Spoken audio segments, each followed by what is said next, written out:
Eu sou o senador Flávio Bolsonaro e venho aqui trazer os esclarecimentos necessários.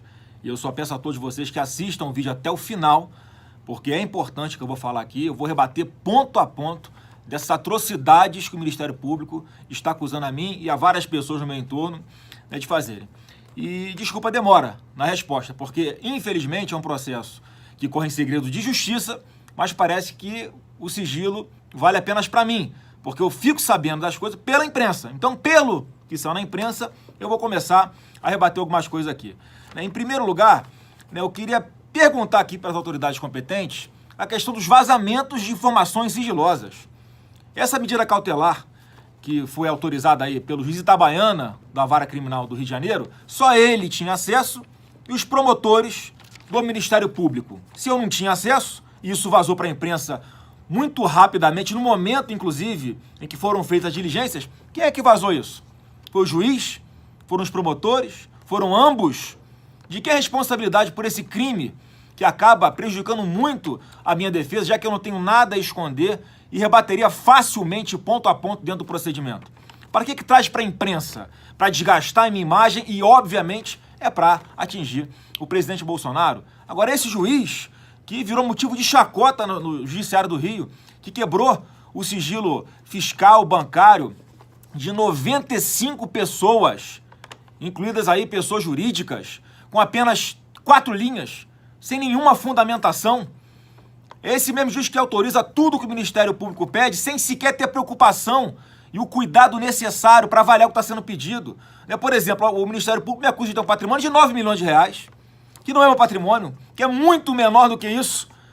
Não tem nenhum cuidado de tomar essa providência. É esse mesmo juiz que autoriza a busca e apreensão agora na casa de pessoas que sequer estavam no procedimento investigatório do Ministério Público.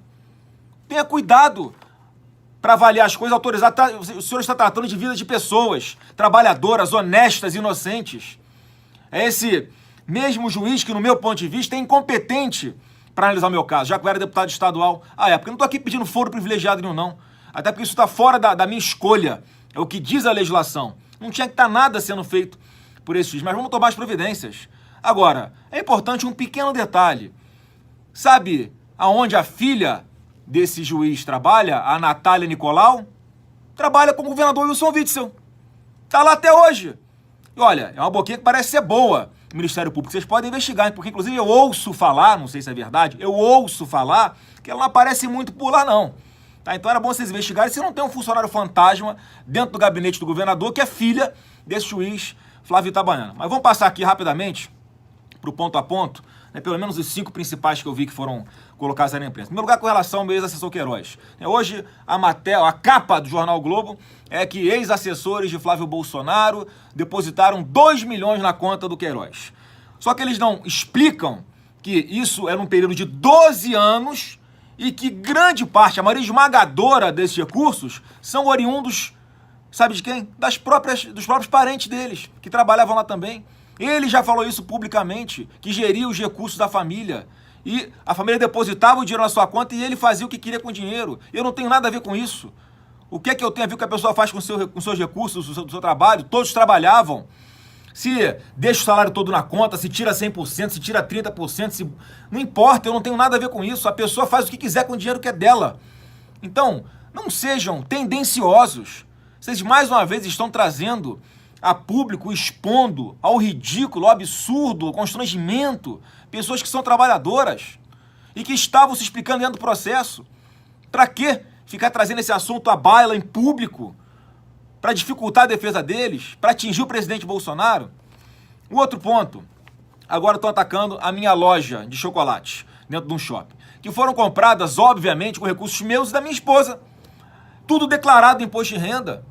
Tudo informado à junta comercial. Eu sou casado com ela em regime de comunhão parcial de bens. Tudo que depois do casamento, que eu compro, que ela compra, os nossos bens, eles se comunicam. Não tem nenhum problema de ela pagar uma parte dessa loja que a gente comprou. Da mesma forma, meu sócio Alexandre, ele tem lá os comprovantes de que fez o pagamento direitinho para aquisição da loja. Para de ficar inventando uma narrativa absurda onde não existe.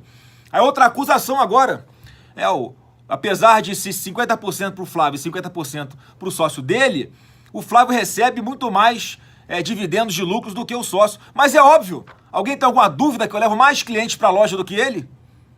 Não é obviamente natural que na hora de distribuição dos lucros eu tenho uma parte maior? Qual o problema nisso? Aí já estão me acusando de lavar dinheiro na loja. Isso é um absurdo, uma leviandade.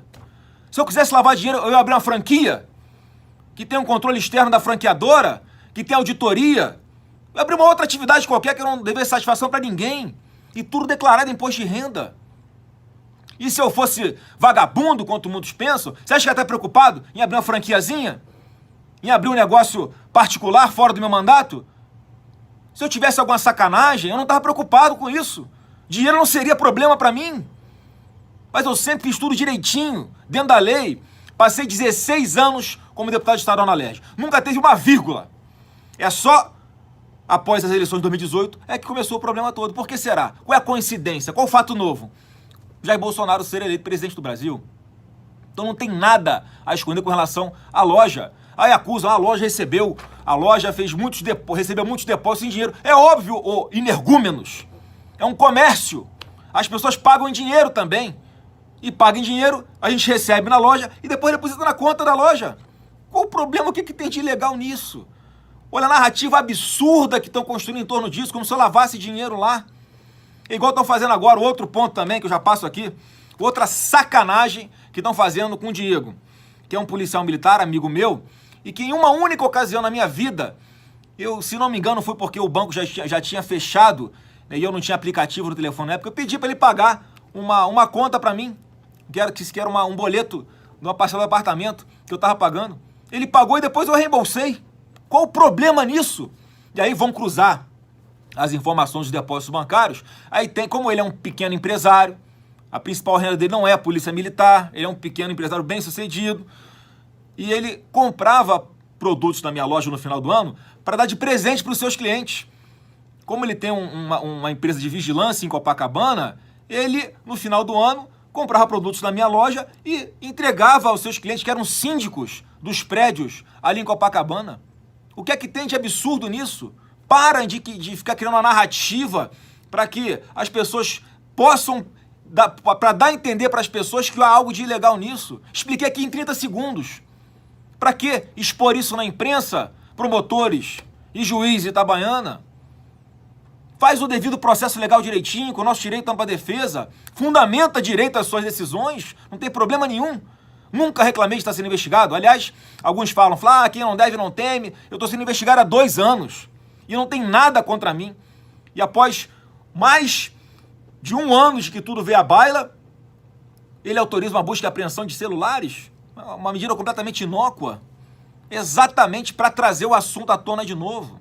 E justamente no momento, vocês vão se lembrar, em quem estava sob ataque era o governador do Rio de Janeiro, Wilson Witzel, que está sendo acusado de receber caixa 2 durante a sua campanha, que está sendo acusado de esquema de favorecer empresário amigo na Lotterge, de ser 300 e sei quantos milhões de reais. Aí no dia seguinte eles deflagram essa operação. Pode ter sido uma coincidência, Romeu. Vamos acreditar que foi uma coincidência. Outra coisa aqui que acusa a gente também é com relação aos parentes da ex-mulher do meu pai, que mora lá em Resende. E aí, nessa parte, o Ministério Público ele admite a parceria dele com o Jornal Globo. Ele traz para dentro do processo as reportagens, como se isso fosse prova de alguma coisa. Ouviram o vizinho da irmã da minha ex-assessora, que disse que falou uma besteira lá, que ela não tem a menor ideia do que está falando. Aí bota no jornal e vira prova para o Ministério Público. Está nesse nível no Rio de Janeiro. Então são pessoas que trabalhavam lá em Resende. E, obviamente, como fica uma distância longa do meu gabinete, que ficava ali no centro da cidade, no Rio de Janeiro, eles trabalhavam lá. Lá é uma base eleitoral nossa, em Resende. Todo político tem isso. Todo, sem exceção. Os assessores, né, que nós parlamentares temos, eles nem sempre ficam fisicamente dentro do gabinete. Eles podem trabalhar em outras cidades, em bases eleitorais que nós temos. E essas pessoas trabalhavam.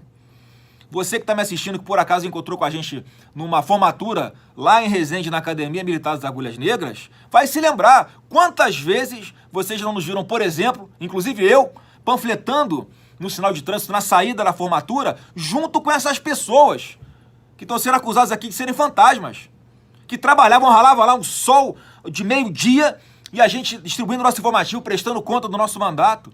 Essas pessoas entregavam cartas para os nossos cadastrados lá na cidade, em mãos, traziam demandas, defendiam o nosso mandato lá, pessoas trabalhadoras. E agora são colocadas aí por parte da imprensa pelo Ministério Público como criminosas. Isso é uma sacanagem sem tamanho. Tenham mais responsabilidade na hora de apontar o dedo para alguém. Vamos ver se eu não esqueci de nada aqui. A questão agora dos meus apartamentos também, né? Virou moda. Só porque eu consegui comprar um apartamento num preço bom, eu tô lavando dinheiro com imóveis agora. Bom, só para entender, para que todos entendam, são 2 kitnets que eu comprei de 29 metros quadrados, sem vaga na garagem, cacarecada, lá em Copacabana. Eu comprei de um grupo de investidores americanos que estavam saindo do Brasil. E eles me ofereceram os 2 imóveis do mesmo grupo. Eles me ofereceram 3 imóveis. Como eu não tinha dinheiro, eu comprei só 2. E é óbvio que eu consegui negociar um preço melhor, porque foram 2 imóveis do mesmo vendedor. E aí eu sou acusado de comprar os imóveis com valor 30% abaixo do valor de mercado à época.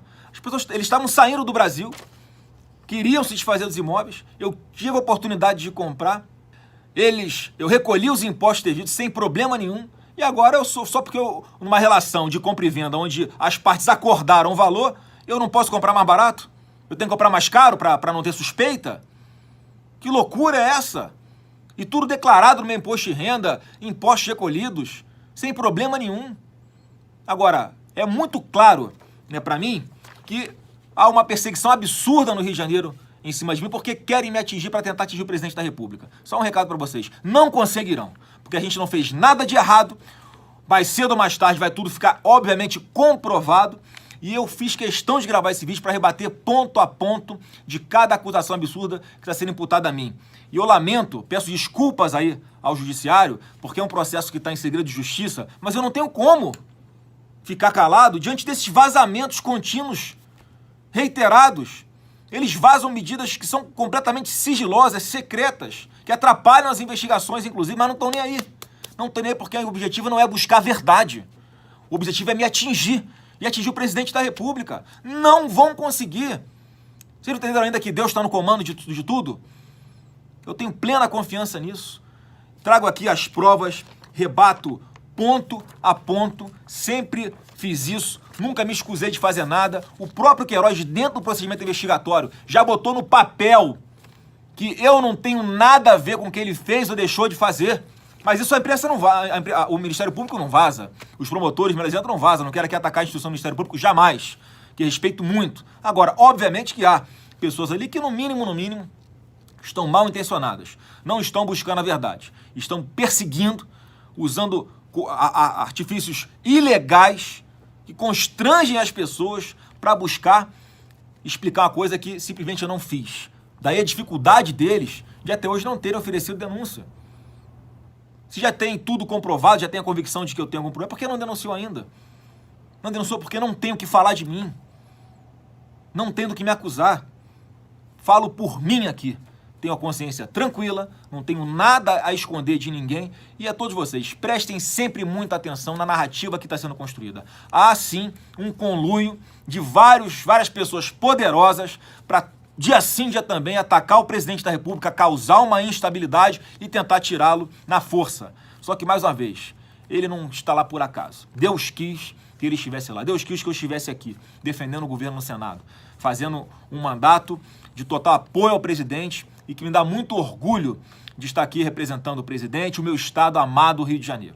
Então, no momento, é o que eu tinha a dizer. Peço que compartilhe esse vídeo para que não pare na cabeça das pessoas nenhuma dúvida da minha correção, da minha idoneidade e do meu comprometimento com o meu trabalho, com o meu país e com a coisa sempre da forma correta.